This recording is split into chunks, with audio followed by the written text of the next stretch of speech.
Hello, everyone, and welcome to Propaganda. It's been too long since we've recorded a Propaganda because of, well, the festive period. Then I cheekily went on holiday for a week, and then I here don't we know. You had are a winter sitting. break. Yeah, winter break, just to get myself refreshed for the second half of the season. So yeah, we are coming back in mid-January with a propaganda to cover off pretty much from the Leeds game, which was like the end of December, our last game Yeah. of 2025. So should we just get going straight? Should we just dive in? There's a lot to cover, so yes. Yeah, let's do it. Okay, so this is Leeds this were is going pretty back to the salty, Leeds weren't game. they? Yeah. So first thing to look at here, Ampadu is a better player than Xhaka. Well, there we are. What do you make of this? uh, I mean, I think this is a nuts view. I don't think that there is a single player, a single Sunderland supporter who would say, yes, let's swap Xhaka for Ethan Ampadu.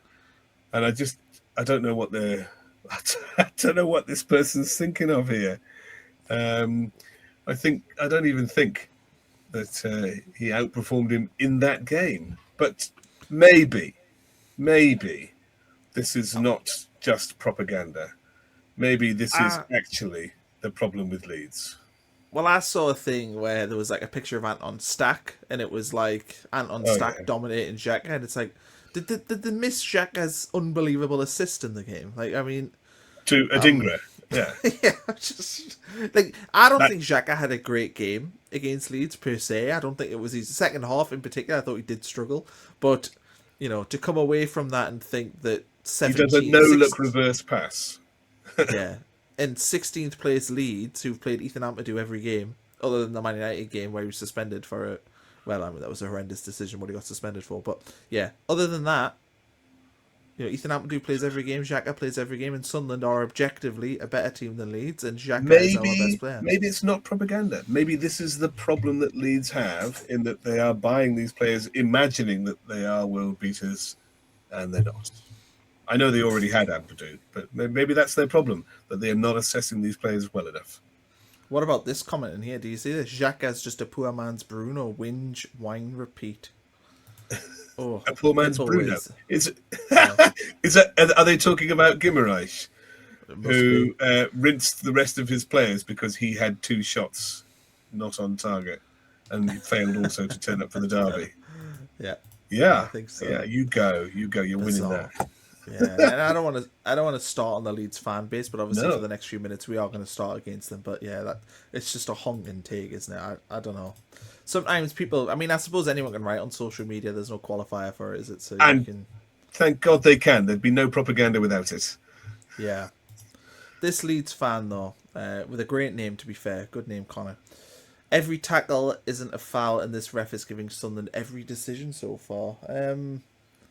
I can't Yeah. remember in this game thinking that the referee was. I remember thinking the referee was bad, but I can't remember thinking that he got like. I'm trying to think what was so egregious. Well, not a fat lot really, but I can tell you that the yellow card count. Sorry, the foul count was 7-9. So Sunderland had 7 fouls given against them, and Leeds United had 9 fouls given against them. So it's hardly grossly out of kilter Didn't with they what's think going that on. the road on tackle I'd seen that a lot of them were saying that Adingra could have been sent off for it? Yeah, I think that road on tackle is really it's really bad, but the road on tackle actually works quite well for them. I mean, in actual fact, Leeds have had more. They haven't had more. They've had 31 yellow cards to our 41. So Wow. they've had 10 fewer yellow cards than us. However, they make more fouls per game than we do. So if the referee is being kind to a team over the course of the season, it's Leeds they're being kinder to. So Yeah. that is straight up propaganda. He can get lost. Fair. Yeah. I don't know. I mean the whinging about the foul on. Sorry, it wasn't even given as a foul, was it, on Rodon? No, The no. whinging about that was a bit. But I suppose that brings us to this Much. one. Yeah. So I am sharing this. Give me a moment. and we'll get it. It's from the Leeds Press. Is this the one you were looking for? Yes? This is the one. After the Leeds formation, Sunderland star left stunned by Fark tactical masterclass. I mean, it's, he doesn't run the website anymore, Captain Fishface, but it's the sort of clickbaity headline that his former site does now use. And I don't you work for Football Insider? You would love that kind of title as well, wouldn't you? Yeah, I mean, I'm not on the right. I'm not on the right side of things. No comment. No. No comment. Star left stand. A Dingra. What it is a Dingra says in the post match, yeah, their change of formation was difficult to get used to. That's it. But it's not a tactical masterclass by Fark, because the only reason they changed their formation is because we kicked Rodon off the pitch. Yeah. And that's the only reason that tactical change happened. They were better for it. It wasn't a Fark masterclass. No. So I take issue with that. Yeah, propaganda. Clickbait. Yeah, absolutely. Absolutely clickbait. Right, what we got here? We've got a thing called Tin Pot Sunderland, so I'm looking forward to seeing this one. Let's have a look. What Tin Pot Sunderland is all about. So this is Luke MCFC. Oh, so is this on the Man City game, is it? Sunderland players and fans treating a draw like it's some sort of achievement. A complete tin pot farmer club who exists simply to make up the numbers. 0 league titles in close to a century for a reason. And then a picture of the 2014 League Cup finally that they won illegally. So there we go. That is Man City. I put it in the wrong place. I'm so sorry. Yeah, but yeah, we can still talk about it. So what do you make of it? I mean, this is just strange. I mean, one, I will say the first thing I'll point out is people who put like managers, like, why is there a picture of Pep Guardiola? I mean, we know that Pep Guardiola isn't Luke. What's this about? Why? Do we though? I mean, if And Michael then winning... Beale has taught us anything, this could be Pep Guardiola. Winning is what matters. So this is clearly a Man City fan of the last 15 years. Yeah.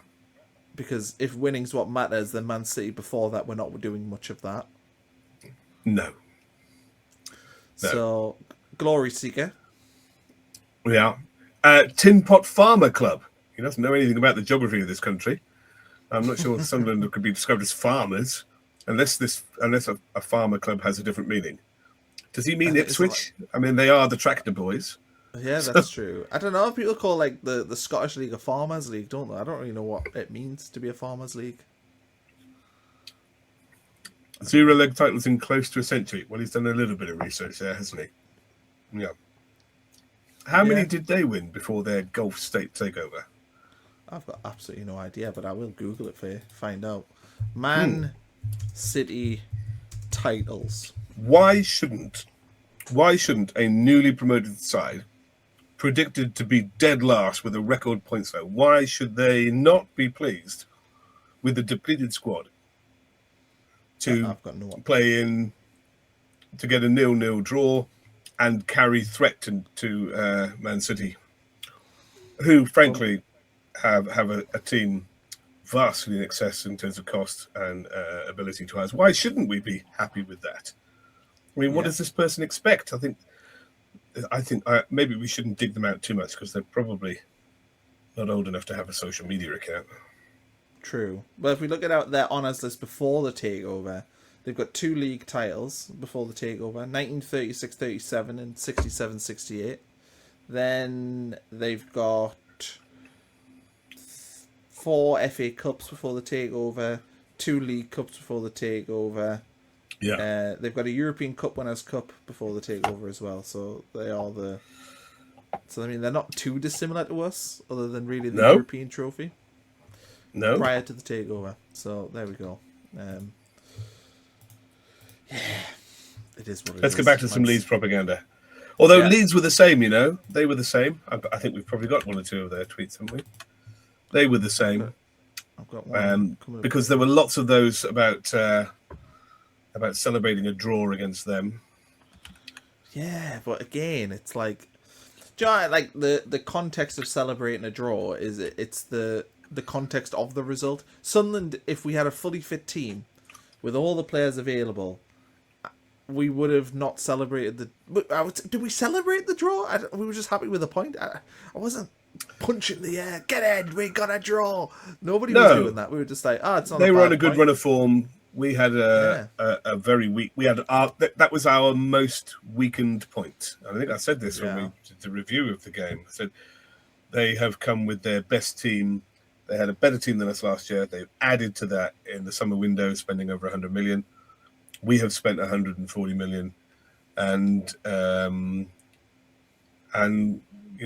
we had half of those players missing. So that's our worst, weakest team from a further behind point than theirs, and they played their full team, and we're going to draw. I think we should be happy with that, but it's not something to celebrate hugely. Well, but that's an achievement. MOT Wheats, I presume it's Marching On Together Tweets 1919. He says, I wonder when Sunderland fans realise that they're nowhere near as good as they think they are.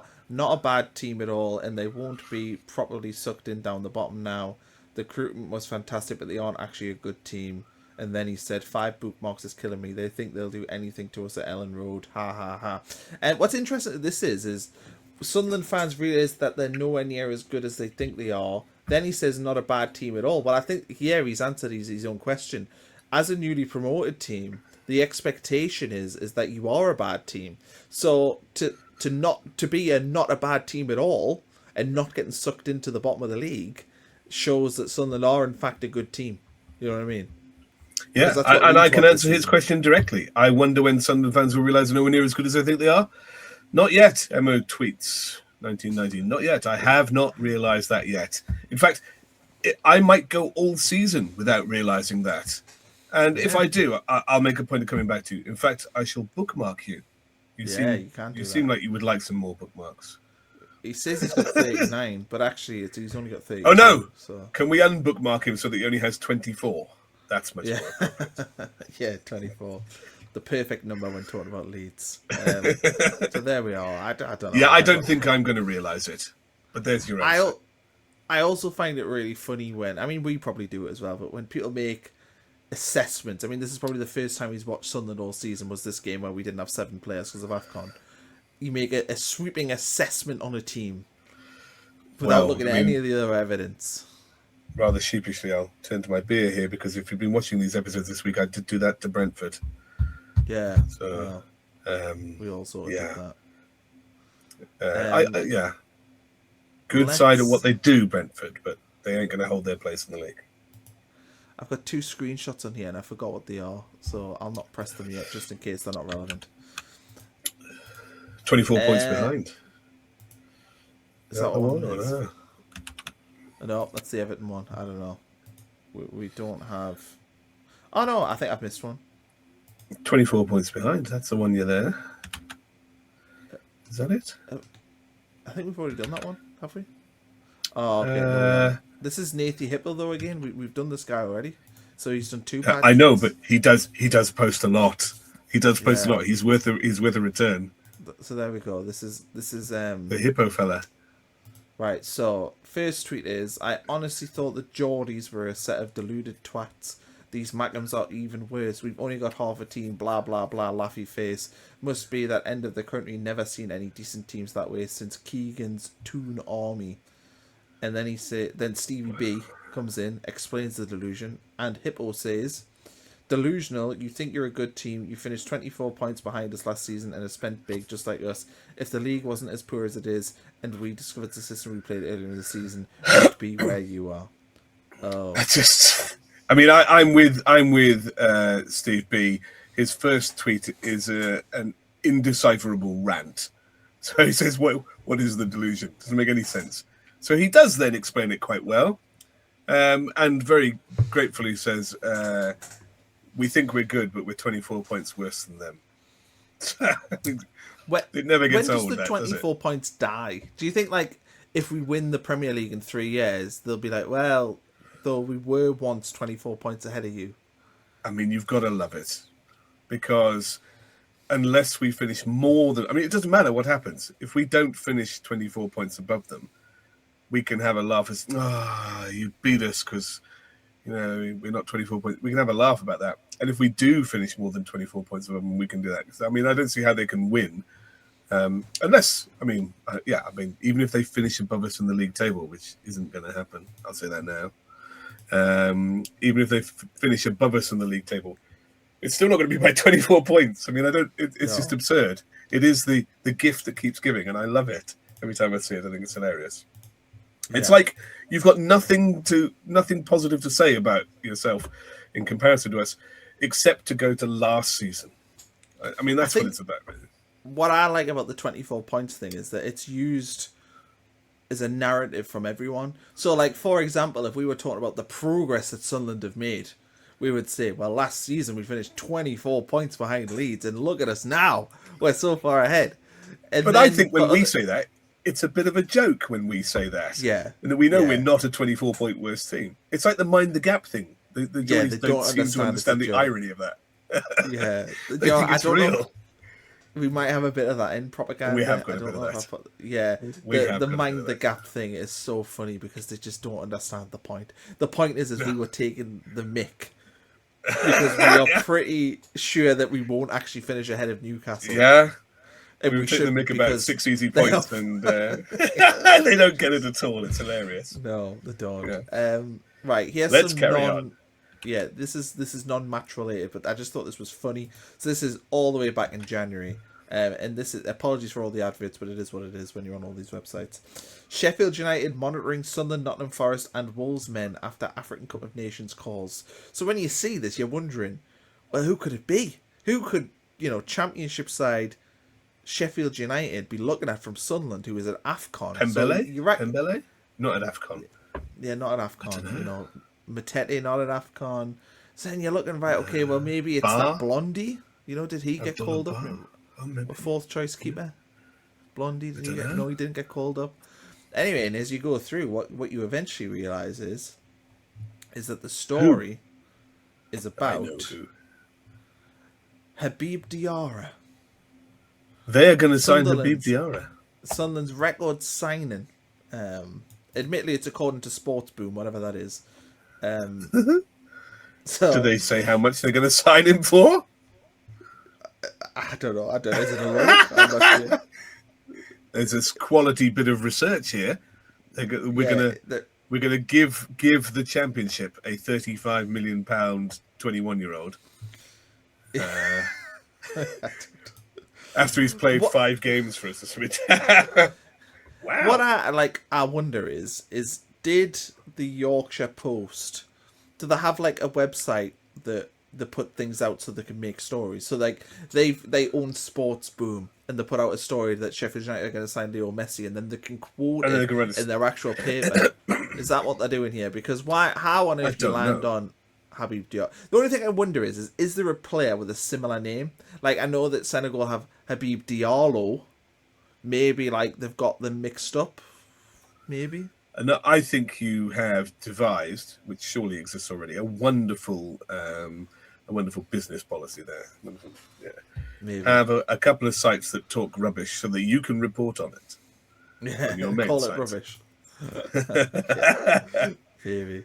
But yeah, I doubt that we'll see Habib Diarra lining up for Sheffield United. I think you can say for sure that he won't. Yeah. This was a good one that I saw today. I don't know if you've seen this. But this is our captain, our leader in Lidl. With last year's captain. It kind of looks like it, to be fair. So he's called Jay. Dan Neil. And are you sure? It's Dan Neil at Lidl. He's in disguise. This is the problem, you see. This is Dan Neil showing Xhaka how he should go shopping in secret. Put on a little jumper, pretend you're called Jay the store manager, and nobody will bother you. Grow a beard. Yeah. Yeah. But, I mean, I have a few questions about this. Is number one, I shop at Lidl. I feel like Granite Xhaka probably has the wage packet to maybe not shop at Lidl. Not that Lidl's bad. They do sell good paprika crisps. They and do. They do good steaks and they do good red wine. They've got a great bakery. There you go. As we can see in the background of the picture. But then, do I want my captain eating baked goods from Lidl? Yeah. I think Does Granit Xhaka look happy about this? No, it doesn't, does he? He doesn't look happy. No. I feel a bit sorry for people who are just bothered going about their day in public. Here he is. He's popped into Lidl, the most unassuming shop, in a very nondescript, I refuse to stand out, enormous white cream coat. And and he just wants to be left alone and get his croissant. I mean, what does he eat? What do they eat in Switzerland? Is it a croissant? I think it's French, the croissants, don't they? Swiss.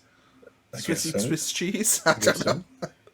I mean, frankly, the only way that you, as a former footballer, should ever appear in Lidl, the only way is I'm going to show you this. There's only one way that a Sunderland footballer should ever appear in Lidl.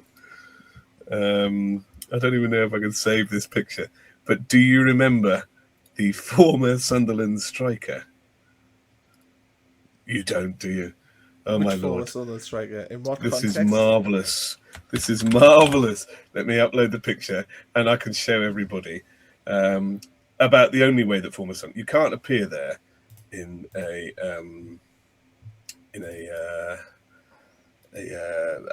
big puffer cream coat. The only way to appear in Lidl is like this. Let me load it up. Oh no! I'm in major anticipation here. I can't believe you don't know what I'm referring to either. Well, I don't. I mean, I might see it when it comes up. I might remember, but I don't know. I don't. Yeah, you might do. Hold on. I have to go to file E. E. There we are. E. Yeah. SAFC. Oh, come on. I'm getting there. Ethics. Too many files. This is delightful. He did a whole video advert for it as well. It was after he had retired. So do I need to download this? No, I've uploaded it now. Is it uploaded into StreamYard, or is it uploaded into?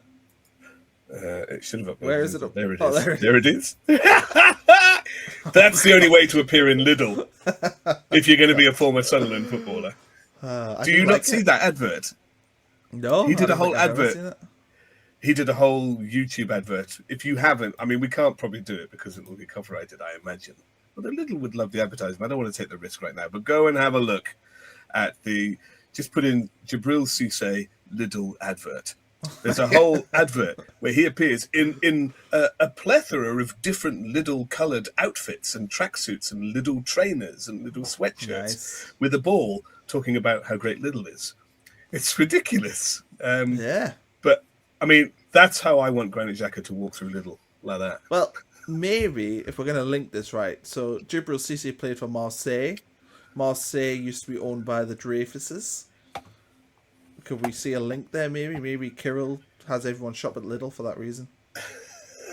Commercial partners. I want them to shop at Lidl dressed in Lidl clothing.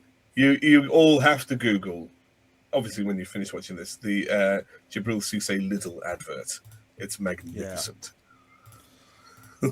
Let's switch track to some funny Newcastle post here. Robin Roost at Newcastle, who says no? I can think of at least one person who says no, and he's pictured there. Well, I believe somebody answers in the comments that Robin Roost says no. But I like NUFC Murph. He is the Newcastle equivalent of Rama for us. Yeah, he's not nearly as good. He's not nearly as good as Rama, but I quite like him because he does obvious baiting like this, and he does a lot of whining and stuff. Did you see the one from that Francis Chip? I think yes. Yeah, he's another one. Loads of people with a dragnet of stuff. I can't remember. I think I even commented saying, "I'm surprised at how many you've caught in this net." Yeah, hang on. I'm trying to see if I can find him. Yeah, there he is, Francis Chip. There is the one he did about Dan Ballard the other day. Where is it? That's right. That's right. Where is it? And I think I commented on there. I'm surprised at how much you've got in the dragnet here. That's it. There we are. There we go. Because with £4.5 million bid. 1.8 million views for this tweet. Yeah. And look, there's my quotes. There's my comment right at the top there. Look, there are 124 bookmarks. Who, in all seriousness, is bookmarking that? Yeah. And I think I've put amazing dragnet. Yeah. Amazing, astonishing dragnetting. Yeah. Very good. 1.8 million views. It's pretty, yeah, well done. So Francis Chip and NUFC Murph, they're a bit like Rama for us, but Rama is much cleverer, I have to say. I love Rama. Troll accounts, basically. Yeah, but they at least have some sense of humour. Yeah, that's a fun. Yeah, that was fun.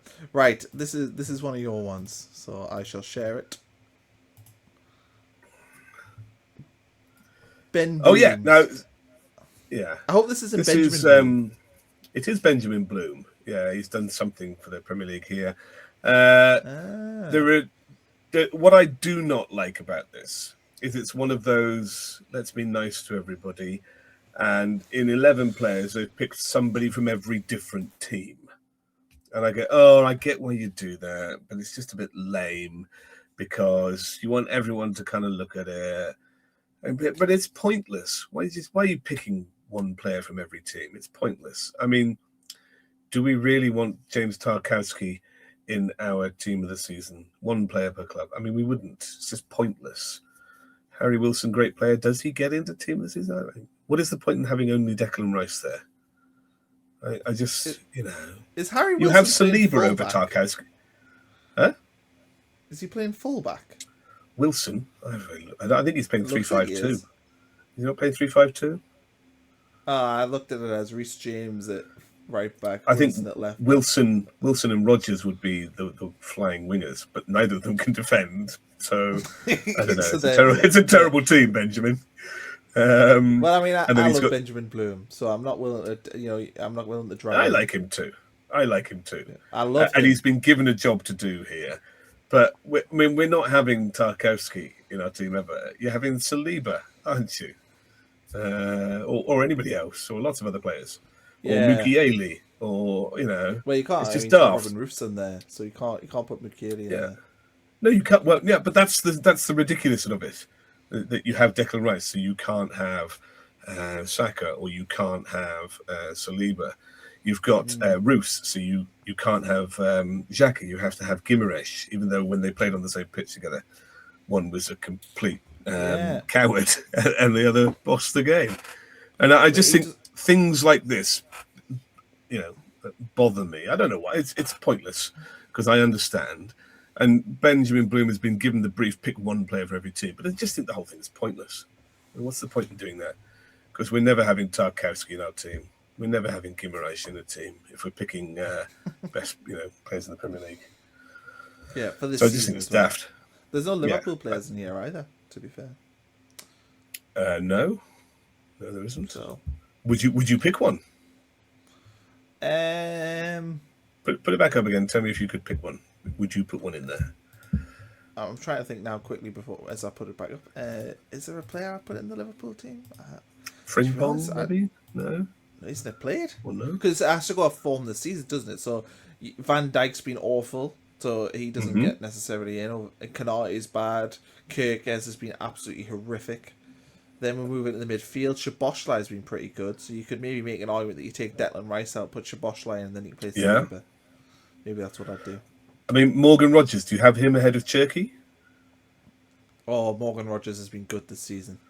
Do you have him So ahead to of get Saka? Haaland, but if you've already included players though, I think Rogers that's a fine pick. Yeah, okay. So this is why they do it though, because you get to engage. See, me and you have now talked about this for 5 No, minutes. no, let's get rid of it. Let's move on. I'm now intrigued. Right, let's talk about Man City now. So we are now on to the Man City Sunderland game, which was on New Year's Day at the very convenient time of 8 p.m. We did a live review at about did. midnight, and remarkably, quite a few people tuned in. Yes, they did. Actually, a lot of people did. We'll probably have to do it again. Amos Murphy says Sunderland have been a great addition to the Premier League, not least because that's probably the best pre-match anthem in the division. And then the NUFC Gallagher is straight in there. I mean, I don't know. I don't know why you have to bother. But Amos Murphy is absolutely correct. This is not propaganda. This is factual reporting. It's not a bad opinion.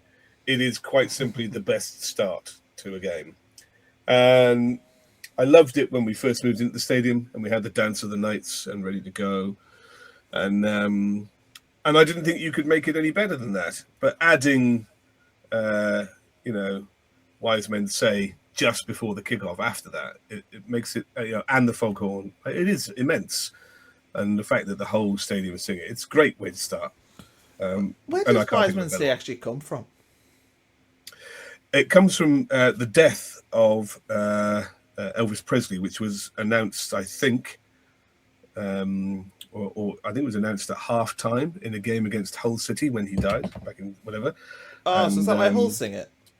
That's why Hull sing it as well. So we sang it in the ground at that day at the match, and we have sung it on and off ever since, and now it's kind of become an official tune for us. Yeah, there you go. I mean, I do like it. I'm so pleased I knew the answer to that. Yeah. Well, I mean, I was going to throw it at the comments section. So, comment section, tell us if Taft's wrong and he's talking out of his arse or not. I do make stuff up. I have to say, I do make stuff up. Yeah. Tell little white lies. There we go. Yeah, I would agree. It's pretty good. It's a good pre-match song. And also, a lot of our play... It's weird. It's weird how it's changed now in football, but I feel like in the last couple of years, the players have started singing it and stuff. It's become a bit more of a thing, and it never was. The other thing I've noticed is, and I don't know if this is me maybe misremembering, but Ready to Go, the fans never used to sing it. And but since we do the now. League One... Yeah, and I think it was the League One playoff final that started, because that was the first time I remember hearing it, because obviously they played it when we won the game. People were singing along to it, and it seems to have stuck since then. It has. My story about the Hull City game will also be verified by... there is a great podcast that Colin Murray does with the series. He does it with Pat Nevin and people to do with local clubs, called The Great Football Songbook. I think the series might have finished now, but there's lots of back episodes if you want to go listen. And they talk about each week the most popular songs and historical songs to do with each club and where they came from and how they got to be there. And they had Rob Mason on with Pat Nevin and Conor Murray for an hour for when they did Sunderland. And one of the things they did speak about was the Wise Men Say. But there's some great stuff on there with other clubs as well. It's a tremendous listen. The Great Football Songbook with Conor Murray and Pat Nevin on BBC. Doesn't Paint Your Wagon come from it being Bob Murray's favourite Western or something? I have no idea. It's a pretty naff film all round, but I quite like the tune. Do you know? How would you ever pick it? I was in the ground actually. I remember when they chose to call it the Stadium of Light. I was working at Roker Park when that happened, and I had nicked off to have a lunch on my own, brought a packed lunch in, and I was sat in the partly dismantled boardroom, and he was walking past in the corridor. They were dismantling. He was walking past the corridor, and he was talking to somebody else, and he was saying, "Do you know why Portugal call their ground the Stadium of Light?" And there was a couple of other things said, and I didn't really pay much attention to it at the time. And then, like 2 months later or something, they announced that was the name. Yeah. And I remembered overhearing that conversation a couple of months earlier, thinking, "You didn't care what happened or what people wanted you to think about that months ago." Yeah. So I don't know anything else. Certainly don't know about Paint Your Wagon. Well, I was told that it might be when I interviewed Bob Murray years ago on Roker Report, and he'd said... Did you give him the job as chairman? Yeah. No, I interviewed him about his time as chairman at Roker Report, and he'd said that Leslie Callahan was in charge of picking the Dance of the Nights and the Ready to Go, but that the Paint Your Wagon came from it being his favourite Western, which then drags me on to another point to reference my favourite TV show, The Simpsons. There is a great episode where Paint Your Wagon is referenced on The Simpsons. Have you seen that episode? No, I have not. But I have It is... restarted The Simpsons at Series 1 with my children. And Okay. I'm religiously showing them all of the episodes. They don't quite get it, but I don't care. They're going to watch them all. I'm going to guess it's probably about season 7 or season 8 you'll see the Paint Your Wagon episode, but it's the worst episode of The Simpsons, in my opinion. It's a full musical episode. Some of those early ones are pretty bad. Yes, I don't watch the first season. It's too dated. Anyway, let's go back into things. So this is back to the Man City game. Adrian Clark, who is a journalist, I believe, a tactical analysis, co-coms, presenter, pundit, writer. He's got a lot of titles. He's got more fingers and pies than me. Which means he doesn't have a permanent job. Yeah, which is me. I also don't have a permanent job. Anyway, he says, that was an epic performance from Sunderland. Unreal fight, organisation and resilience. Always carried a threat too. They are such a good side. And do you know what really, really gets my goat about this? Is that we go back to the XG. And XG presents us as being a team that has none of these things. There is something fundamentally wrong with that statistic with Sunderland. You hate it more and more as the season goes on, don't you? I do. Yeah. Look, I think this is...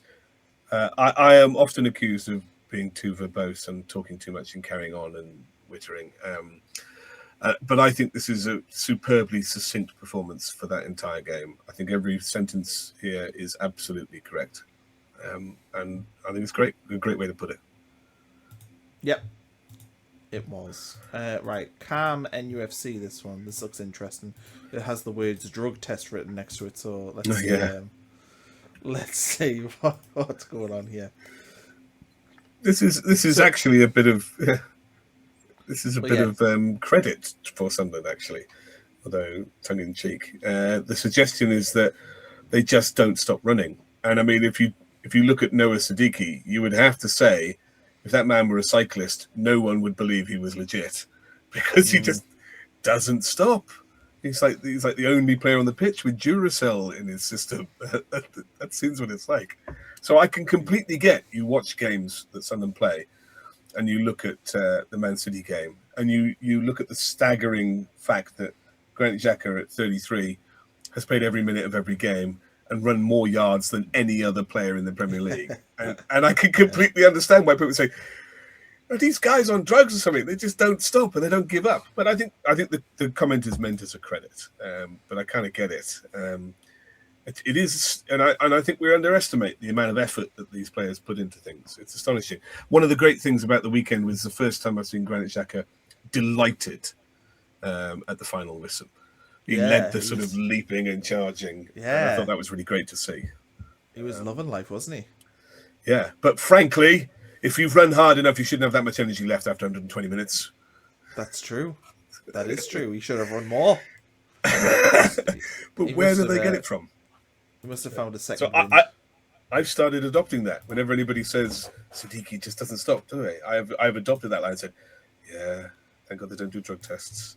I mean, I know they do, but I mean, we never get players caught for doping, do we, footballers? But you'd have to imagine it happened, don't you think? Well, I mean, this is going to be a different conversation, really. But the reason why people dope in athletics and cycling is because being stronger helps, whereas in football, I can't take a drug that means my right foot's better. You know what I mean? No, I can't take a drug but you that can has to take see the drugs ball. that mean that you don't tire as quickly and that you keep running and you have more energy and more reserves. But I just don't think, though, that the risk of doing that is enough. Whereas, like, a run, I can understand. A runner is literally just running. So if you can pick up a 0.1 second on a 100-meter sprint, then that might be the difference. Whereas in football, what is the point of risking your football career to have a little bit more in your energy tank when that isn't what determines whether or not you're going to win a game? Because the reality is football is going to be won by whether or not you're able to pass the ball. There will always be lazy greats. Matthew Letizia. Well, I was just about to say Matt Letizia, the prime example of a lazy footballer. Right, I have a video here from Instagram. So I shall put this on the screen. Hopefully you can hear it, but if not, there is subtitles. The stage of the season where you see the difference between champions and contenders. Man City don't get carried away. They go to places like Sunderland, win quietly, and keep the pressure exactly where it belongs. Arsenal, on the other hand, start talking early, celebrating moments, and forget who's still behind them. Title races aren't won with noise. They're won with routine victories like today. City are going to slap Sunderland 100%. And City know that better than anyone. This is the stage. Well, that went well. That went did well. go well. I mean, Imagine they are making that gold. video. Well, I would like to say I never would because it would make me look stupid, but I'm sure I said plenty of stupid things in the Yeah, past. that's true. Yeah. So yeah, no, you don't. But I'm always hats off to the people who do that because they are inevitably, they either don't get seen or they get seen because they're outrageously bad. And I think people like Geordie Josh completely understand that, which is why they do it. So, you know, either they know what they're doing or hats off for the bravery for being torn apart in propaganda shows. But he was quite gently spoken. But no, it didn't turn out that way at all. In fact, we held Manchester City to the lowest XG, although that means nothing to you, the fewest number of shots in the first half of any team of football this season. And that is kind of frustrating because how do we go from playing so magnificently against them to playing so poorly against Brentford? And that is something of a mystery because we've done it more than once this season. I think the answer to that question is the fact that from New Year's Day to like the 6th of January, we played another game in the middle. Is probably why we were so bad against. Well, I've been travelling to the mall as well, whereas you had a nice winter break. And that is so true. I had such a relaxed winter break. I was ready to go. Look, I've got blemishes on my face here because I've had too much to drink and too many sleepless nights trying to get up for a train in the early hours. Yeah, whereas there's me, all inclusive all week. Let's probably still drinking less than you. That's very true, yeah. Right, here's another video. This is titled Sunderland Deserve Relegation. Sunderland is one of the most scruffiest teams you'll ever see in your life, mate. Yeah? Why are you doing a 7-back? You little fools. This is why, yeah, you were struggling down below in Championship and that. Yeah, you come up, you're doing all right now in the league, yeah, but listen, you're still never going to be like us. Yeah? 7 at the back. You pathetic, dirty little team. Yeah? As well, never start Savinho, shit player. Swear to God. Yeah? This team needs to up their game.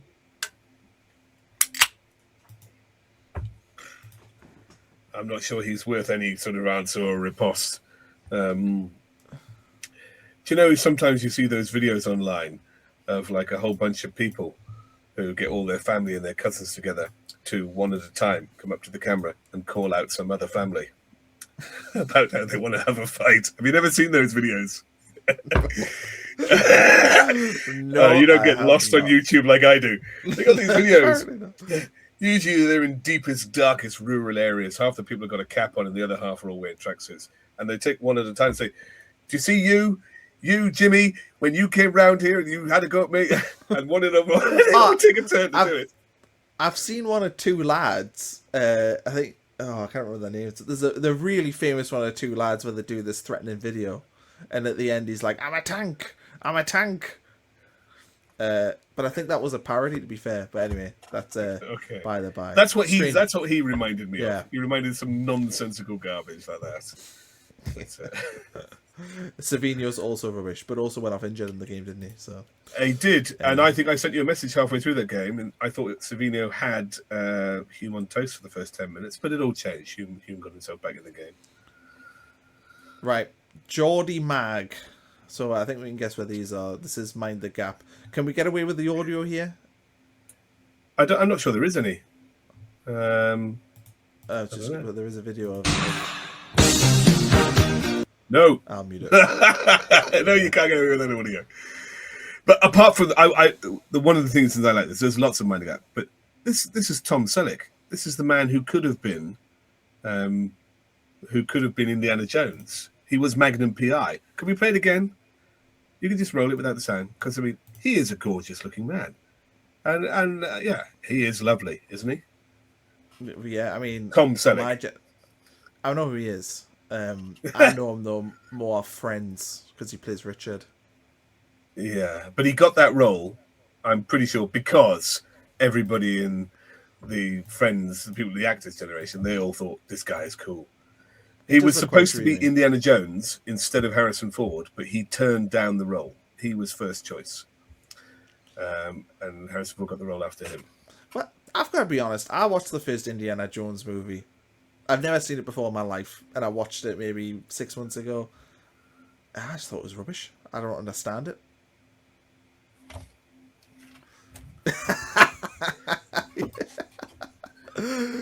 Yep. There we go. Right. That's the end of the episode. Taft's ran off. It's a rubbish film. I don't even know if you can hear us, but it is. It's if you compare it to today's cinema, Indiana Jones, it's nowhere near. Yeah. Let's Rubbish move film. No. Funny. Is that the end of our blossoming friendship? Let's move on. Done forever. Right. Mind the gap. We've got, They don't yeah, understand, do they? Have we not got more of that? yeah. Yes. Danielle Can we Sandy. try? Surely there are mags who cannot contain themselves but watch propaganda. Can we explain to them the joke that Mind the Gap is? Because a lot of them simply digging themselves into bigger holes over it. Yeah, I think that I think their perception is that we are deadly serious about Mind the Gap. Like we've been waiting for years in League One and the Championship to get up to be above them to then put Mind the Gap. When in reality, it is quite clearly a joke. It's an inside joke. Well, I think it's clear to everybody except half of them. Yeah. Because I just think it's hilarious that we spent the season saying Mind the Gap precisely because we're supposed to be at the bottom. They're supposed to batter us and get 6 points. We're supposed to set a new record. And so when we're above them, hey, Mind the Gap. It's just like funny that we're even there and that's how far it is. And then to add to that hilarity, the fact that they take it very seriously. And after 21 weeks of being behind us, the £750 million team managed to claw themselves above us for week 22. And they're all over, Mind the Gap, Mind the Gap. I think it's hilarious. Yeah. Also, they lost the Derby game as well, which is even funnier. Like, but in week 22, they got to say Mind the Gap with a team 5 times the value of ours. That's very important. And just to add, we've got another. It would just be hilarious. It would just be hilarious if we did well in these next 3 games. If we went above them again, you know that we'd be all over saying Mind the Gap, and they'd be furious. They'd think it was so real. Yeah. They don't get it. They don't get it. I think some get it. No, and it's all the funnier because they don't. Yeah. Right. Let's move on to the FA Cup. So we've got a post here, which I shall share from Anthems. Can't convince me the FA Cup draw isn't fixed. Arsenal and City get the easiest ties imaginable, both at home. Meanwhile, Aston Villa and Newcastle got to play each other. Second season running, we've had all EPL 3rd and 4th round ties. I have seen this a lot. This is a Villa particularly fan, during the summer. by the way. Yeah, I've seen this a lot during the summer. This kind of talking, that fans of both of these clubs are convinced that there is a plot against them, and they come up with these absurd ideas. I mean, Antmos cannot possibly genuinely think that this is a fixed draw to put them against each other. Can't seriously think that. They don't. They're just whining, aren't they? Yeah, I mean, also, I'm just quickly gonna share something else on the screen. So I'm gonna stop sharing that and share you something else to sort of point out the absurdity of this, because. But all summer they were whining about that sort of thing with PSR. This is deliberate. So if we look at the FA Cup and if we look at the EFL Cup, so Newcastle played in the FA Cup, Bromley at home in the third round. This is last season. They played Birmingham, who were in League One, and they got knocked out at home against Brighton in the fifth round. In the EFL Cup, they came through a tricky tie against Nottingham Forest, to be fair, but then after that, played 1, 2, 3 home ties. So 3, and then had the semi-final, the second leg at home, which is the preferred outcome. So they've played, of all their cup ties here, they've had 2 away draws out of, 7 or 8 games? Yeah. I don't see them playing Villa in any of that either. No.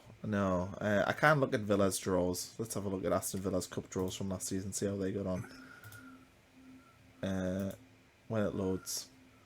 I'll stop sharing so you don't have to watch all this. Oh no, we're nearly there. Right. I kind of wonder Aston Villa's cup runs. Let's have a look. What did they do last season? So in the FA Cup, 3 home ties.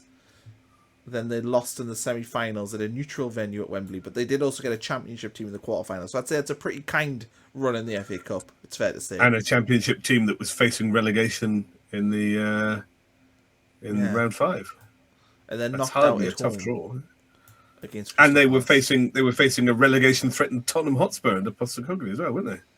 Yeah. That's hardly tough draw in the FA Cup there.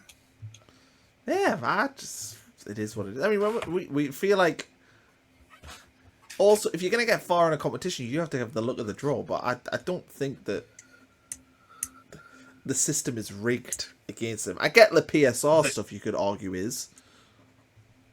Maybe, But I mean, Christ, we just I watched don't that think Newcastle VAR decision tonight. That they were playing against Man City here, and if that system was rigged against them, there's no way the referee, like that goal, doesn't get given because it's a bad decision objectively. I don't think that Newcastle can complain about PSR when they were splashing around for Sesko and this is Chocolate. So they were trying to buy everybody even before they'd signed Isaac. They were offering heaps of money for all sorts of players. They didn't have a problem purchasing who they wanted this summer, so it's not really a complaint. On the FA Cup, though, I think we're in a really good spot because we have a very winnable 4th round fixture, and when we get to the 5th round, that will be March, and that takes place. That fixture weekend is 2 days before the first round knockout of the Champions League. So if you get a big team in round 5, when there's only 16 teams left, and you stand a good chance of getting a big team, that's when you want to play. March and April. That's when you want to play. One of the top Premier League sides, because it's 2 days before the last 16 knockout, and the April fixture for the FA Cup is 4 days before the first round of the quarterfinals. So those are good times, particularly with them all, still wanting to keep their top 5 secure. I mean, I think that's why I think the Everton game and the Oxford game, they're really good for us, because once you get into the 5th round, those bigger teams have problematic things to manage, and you don't want to play them in round 3 and 4, but playing them in round 5 and 6, you're going to have to come up against them sometime. That's the better place to play them if you have to. So fingers crossed. Hopefully, if we can get this guy to tell us what's going to happen, because this is from the What the Falk Sunderland podcast. They interviewed Falcon Blues TV, which obviously must be an Everton YouTube channel. But let's listen to his pre-match prediction. I think it'll be 1-1, and we'll lose on pens, and we'll probably miss every single penalty. I don't know why. I don't mean to be a doom monger or anything like that, but a lot of injuries. We're not playing well the last couple of weeks either. Really, the Forest game was good, but other than that, we've not been playing well. So I think we're going to struggle. Incredible. Yeah. Although I did go there with a friend of mine on the train, and we're drinking on the way up, and we're trying to put the score predictions in, and we wanted to put 1-1, but we couldn't because someone's got to win the game, and I didn't account that on penalties. It would still be, you'd still have the final score of 1-1, and then in the game, I kept seeing things like, well, I said like on the 80th minute, I said, you have to say this is as routine a 1-0 as you could wish for, and they went and got a penalty. And I said, that's okay, it doesn't matter. Doesn't matter. Luco 9 will score the winning penalty. Yeah, And I forgot did about happen. it, but it turns out he did. You So- got that right at the end. Yeah. Very, very good prediction there. Right, I've got an article here. I think this is one of your propagandas, so I shall pop it on screen. Oh, yeah. Now, this was when we went up for the Everton game. They produced a new fourth kit, which I have to say is very nice. It's a very deep, it's a very deep navy blue with that pink writing. They produced a fourth kit that that was released for the FA Cup. They're going to wear it for the FA Cup, and the women are going to wear it this Saturday. It's just a sort of one-off fourth kit, and I just thought, they had a sellout crowd. They were going to be on TNT as well, and I just thought, I hate this kind of stuff. This is just straight up fan gouging, isn't it? Doing a new fourth kit. And they've had some rubbish about saying to celebrate a stadium and the Liverpool skyline. I mean, I can't see any reference to the Liverpool skyline on there. Maybe it's on the back of their short label. I've got no idea. I don't know what Everton fans think, but I think this is awful price gouging for fans, releasing a fourth kit for the FA Cup. What are you doing? So I don't like it.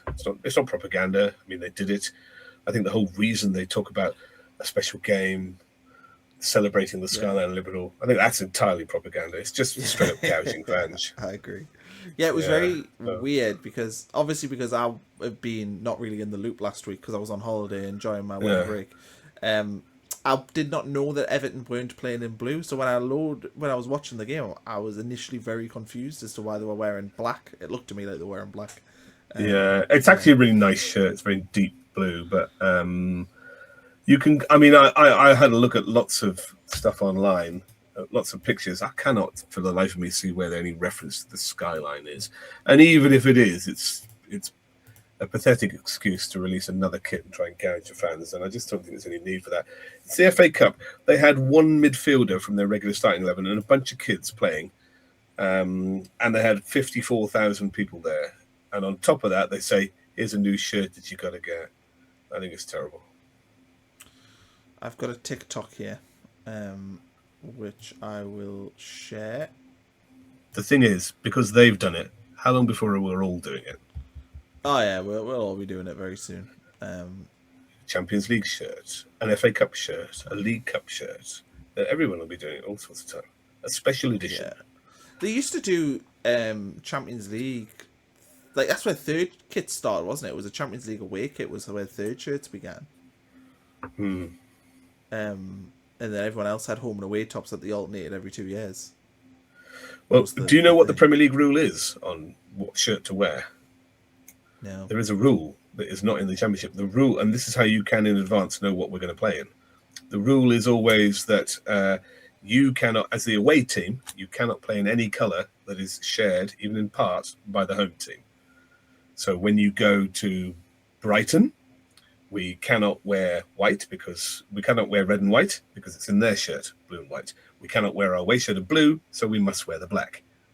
When you go to Brentford, we can't wear red and white, so we wear our home shirt blue, and that's how it goes. So if we go away to West Ham, we will play in red and white because there's no colour clash, and it's a Premier League rule for television visual impairment.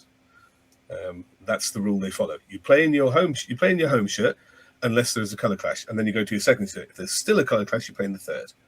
And if you go back and look at every team we played against, well, no, there isn't. But that dictates a limited palette for what our third shirt could be.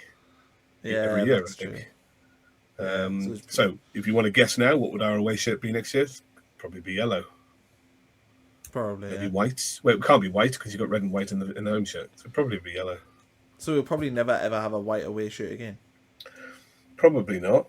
I mean, I don't know how long those rules for the Premier League have been in place for, but it isn't the same case in the Premier League. But that's also why Newcastle played in their Jaffa kit, because they're not allowed to play in black and white because they share white with the home team, so they have to go to their second kit. So yeah, you can now predict the home and away shirt for every team because you just follow that rule. It's a Premier League rule for visual impairment. He has a TikTok on how amazing Sunderland fans are from an Everton fan. Will I get copyright striked for that Lake Poets song? Probably. Probably. Yeah, okay. I think We'll you start that probably off then. will. Yeah. So But I get it. we I've seen a will. couple of them praising our fans. Yeah. But So let's. I'll put it on, probably but I'll not has play it then. So hang on. probably has a big impact because there are 8,000 of us, and in a normal fixture there'd only be 3,000. So Yeah. that's So probably why. we did try And and play this, but it's copyrighted, just as an FYI. But yeah, go on. yeah, so the reason they like it is because there's 8,000 of us. We probably made more noise. That's nearly 3 times what they would get from any other group at a league game, where it would be 3,000. Yeah. So that's probably why. Also, we are a team that hasn't been in the Premier League for 8 years, so no one has a grudge against us. So everyone kind of likes us. We don't really currently threaten anyone. We currently don't have any bad blood with anybody in particular, except the cowards up the road and The visitors. The visitors, yeah. Well, maybe Yeah. cowards would be probably next time. I mean, Maybe. on that, can they copy us and do that on their scoreboard, or can they not No. copy us now because it just looks silly? No, I think that unfortunately for them, they have to come up with a new way to be a bit shithousery. That I don't think that Yeah. they can mimic what we did, or unless they did it in a different and funnier way. Well, maybe they could But, change like- the I for an O. Yeah, They're like changing maybe. the vowels. I don't know. Yeah, I don't know how to Visitors. do it.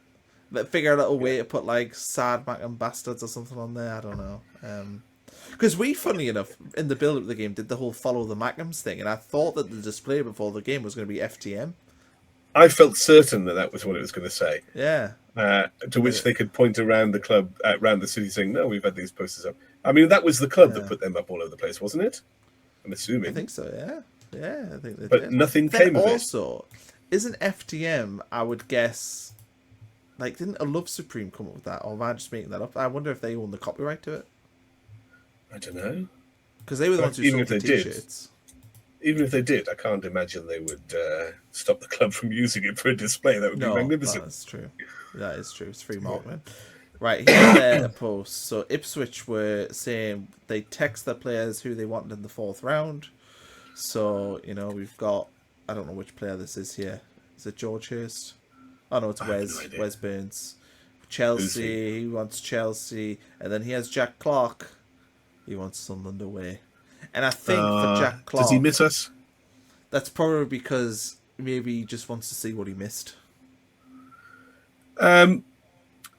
I think he was adored here, and he's not adored there in the same way, not even close. Partly because saw him they linked with continue to Middlesbrough. play in that position. Say again? I saw him linked with Middlesbrough. Really? Well, he's not adored there in the same way he was here, partly because they play him in the wrong position, so he hasn't produced as much. And I think, yeah, who wouldn't want to come back? I mean, he could be fairly confident that he'd get a roaring reception here. Yeah, and he'd like to have that once again. It's like everything, you know? When it dies, you never know that that's the last time it happens. And when it's gone, you wonder if that was the last time. So if you get a chance to go back to that, I think you would. Bless I him, he always misses think us. I actually think it's not even just a football thing, but in life. If you are happy somewhere and loving what you are doing and it works and it clicks, there has to be a really good reason to stop. And I still don't think for 1 minute that move he made to Ipswich was the correct move for his football future. Usually when people do things like that, it is for money, and money isn't the reason you're happier, usually. Yeah. Unless it's the difference between back shifts and winning the lottery. I mean, I think that might make a great deal of difference. But, if we're talking about Jack Clark at Sunderland, who's on 15 grand a week, to go into Ipswich where he's on maybe 40 grand a week, yes, it's a big sizable jump, but he's also been burnt off this move before. Like, that's the other thing. And I just think as well, he probably would be playing for Sunderland in the Premier League right now. would he? Yeah, I think he would. We wouldn't have kept Mundell then. Well, I think Mundell would just continue on as the back. Well, you don't know what would happen. I mean, Jack Clark could have got injured last season, whatever it is. But I think if we're being honest about it, I think Jack Clark would probably be in the Sunderland starting 11, or certainly be a big part of the squad still, because the way that he was playing at the start of last season, but then the way he was the season before, I mean, he was unbelievable. Our team was sort of built Yeah. around him. Yeah. I mean, it is an And he interesting swapped it question. all. Does he get in our team now? I think so. Yeah, I'd be. If we tempted. signed Jack Clark this month, say, I wouldn't be like. I obviously it's different because he's played for it before, so you've got that sort of memory. But I think that he's short enough to me to think that he would be worth having. I wouldn't be opposed to buying him back for like 10 million. Starts ahead of Adingra, ahead of Talby. Yeah, I mean it wouldn't happen because we don't have a need for him. But you know what I mean. No, Like yeah. I like Jack Clark as a player, and I think that he would fit this team quite well, and we'd Yeah. play him correctly, unlike Ipswich. And he had learnt to be, a effective defender in terms of shape. He's more physical Yeah. than Adingra and Talby together. Yeah, maybe. Right, here is Oh, yes. Habib Diarra celebrating. I'll not put the volume on because I don't know if there's any. I don't think I don't there think you is. need- Yeah, I don't think you need the audio. You don't anyway, need it. really. But So here's sitting the in the nine. chair is I think Idrissa Gueye and Jai for Yeah. Everton. And there he is, watching the final penalty taken by Luco 9, trolling his fellow Senegalese players who play for Everton. I love that. The only thing missing is he could be wearing a Sunderland tracksuit. Look at him. Yeah. Off you go, and Jai. Yep, suffer that. Don't worry, you'll get a weekend. You'll get a weekend off in March. You can Yeah, come and watch Habib. I like stuff like that. You know, it's like tongue in cheek. I do. But it shows I that he think- cares. I mean, the fact they're watching it as well. Yeah. Have you seen his Instagram or Diarra's Instagram? Probably not. No, don't know. I mean, you forget how young he is but you watch his Instagram and you get an idea of how young he is. He so when he was injured, he made a couple of videos about seeing some friends, about training, and about his road to recovery. He made two of them. I think they're on his Instagram, and one of them is like mashed up into a sort of anime cartoon style Diarra, and him going to the AFCON and things like that. So. I mean, yeah, he's got quite an active and joyful imagination on his Instagram. But when you look at it, you just realise how young he is. Not that that's a bad thing at all. But yeah, I like to see him trolling the opposition. Good I stuff. agree. This is from Football Tweet, and this one went kind of semi-viral today because of, we'll read it. Regis Lebris has become a hero at Sunderland. Yeah, I would agree with that. France Football has reported that a fan even travelled all the way from Mexico just to take a photo with the French coast. That's nice. The Black He Cat probably supporters- travelled to watch a game as well, didn't he? Yeah, true. No, he just wanted a photo. The Black Cat supporters adore him, have even nicknamed him our Arsene Wenger. Well, I never. And they even pleaded with France, blah, blah, blah, blah, blah. Anyway, this is the line here that's interesting. Do we call him our Arsene Wenger? Are you aware of anyone calling him our Arsene Wenger? No, I am not. Not at all. No, I've got no idea. That no one's called him that. I think we revelled in the fact that we've uncovered an unknown rather than someone who's a big person in football. I do know that he very recently, like last week, won French football. He was runner-up French football coach of the year. I saw that. Didier Deschamps came 6th or something or other. Do you know who? Do you know who won? No idea. Neither do I. It was some old. I did read. It was some old guy I'd never heard of who was, I think, Racing Lens manager. But I did notice that 4th place was the destroyer of Chelsea, who managed at Brest, Eric Roy. Oh, yeah. Yeah, Eric he was. Roy. So he was nominated for his exploits at Brest, although they didn't do well the following season. So You know what? yes, The thing I noticed about this is just Why does Twitter, or X as it is now, have so many of these sorts of accounts that are clearly fake? Like, why? Like, these 3 accounts here are definitely not real people, are they? The man But what are they deserves a for? statue. What I have they- presume what's it's that to for? increase engagement. I don't know.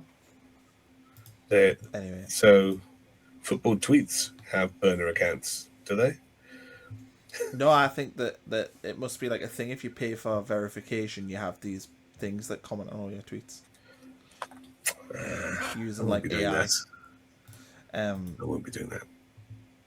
I can tell you one thing. When I worked at Reach, our finances were massively destroyed when Elon Musk bought X, because the finances of it absolutely went in the toilet. But Oh dear. that's a question for a different day. Anyway, But, right, did that, but we get the pleasure of your company because of that. maybe, yeah. Right, we've got some stuff to finish on. We're going to finish on some Beto content. So They don't like him at all at Everton, do they? no. So this is a funny one. I'll not put the audio on in case it's copyrighted stuff. But yeah, This is Beto highlights from the Sunderland Everton game, apparently. This looks about right. Although there's no Luke 09. Hey! no. Yeah. To be fair, he's got more skills than me. The ball would long be out of my reach by now. and frankly, the ball is long gone from Beto's control at this length of time as well. That is so true. That is so He's true. Arguably, those are endearing Beto highlights. We've got another one here. My blood is boiling after watching 2 hours of 4'6" Luke 09 bullying Beto. Yeah, He did. But Beto didn't get a look in. Although I think Luke 09 is at least 5'6". Yeah. But yeah, it was a tremendous performance. And why are there no bookmarks on that? Luke 09 should at least have bookmarked it. And then saw this one on here. Seen an Evertonian say on here before that if you took Beto's brain and put it in a cow, the effing thing would bark. And honestly, after watching for 120 minutes, I absolutely get it. I mean, yeah, just... There is the only place to watch the full 90 I found is on the Everton club site, where they make you pay for it. You have to register in as an Everton supporter and then pay for it. And the commentators on there are 2 Evertonians, and they are rinsing him on the commentary. Their own commentary team is saying, "Oh my god, there's just no need." Yeah, Well, frequently they was sigh so in disbelief. But It's even big the though. guy they've got, they paid 30 million for Barry, and he's hopeless. Do you remember that sitter he missed at our place? But these people are big, and the Premier League is dominated by people purchasing big physical players these days. Yeah. I mean, Enzo Lefebvre, I think, is an unusual Premier League signing because he's quite slight. Yeah. And I'm not sure I think- other teams would be interested in him. I think a lot of though you can get away with like one of them, can't you? And also Enzo Lefebvre, even though he's slight, he does a really good job of. He's very physical for being small. You know, like, he's tenacious. I don't think you could get away with being that small and sort of being a. Does Nicky Summerby play in the Premier League these days? No, I don't think so. It's a different game. No. Yeah, I know, but I mean I think a lot of it is dominated by physicality. Then I don't know though, because of these players, if football was being played in this way, then do they adapt? You know, does Nicky Summerby as a Maybe. kid, if he was coming through now, adapt into a different player? I mean, I don't know. I think it's hard to compare eras because I Maybe. sometimes look at You don't see any strikers like Michael Owen now, though, do you? No, but did you see many strikers like Michael Owen before Michael Owen? Or Robbie Fowler? I don't know. No, not as short though. Perhaps. Can't be much difference in it. Right, Rob Earnshaw, hat-trick in all divisions. I mean, Robert, he's not exactly like a Premier League. No, I'll be quiet. He did score Right. at the Premier League. Robbie Fowler is 5'9". I would say Michael Owen's probably about 5'6". I Okay. guess. Let's have a Well, you're look. going to have to include Rob Earnshaw here. He got a Premier League hat-trick. Oh God, Michael Owen's taller than Robbie Fowler. I win. I win. You win. You win. And just for the Let's leave record, it let's there. have a look at Robert Earnshaw before we start. Oh, we got one more thing actually to include on. Okay, before, okay. Before we go, and Robert Earnshaw is the same height as Michael Owen, so Robbie Fowler is the shortest of the short. And to sign off, here we are. Chelsea's new boss, Liam Rossini, convicted speeding. He gets his first 3 points on the board. Well done. Let's hope it was a blue car, eh? Yeah. Yeah, I remember when he was. Do you know what it is? I actually wanted him when we brought in Regis. He was like on top of my list. Him Well, and the Danny word Ball. is he was here and he was in the final countdown. Yeah, And so was that Miron Muslic, who ended up at Plymouth and has now gone Schalke. Schalke, yeah. So he He's doing was really well. also... They're top He's a of- good manager, Muslic. I heard that the final two was Lebris and Muslic. I don't know how true that is. I don't know if anyone can confirm that, but that's what I heard. I heard that still backed out, and we dodged a bullet, and Rosinia took himself out. But I heard that was because he didn't think he was going to be appointed, so he took himself out. Yeah, because he got the job at Strasbourg, didn't he? At that point. I think he went for that after pulling out because he didn't think he was going to get our job.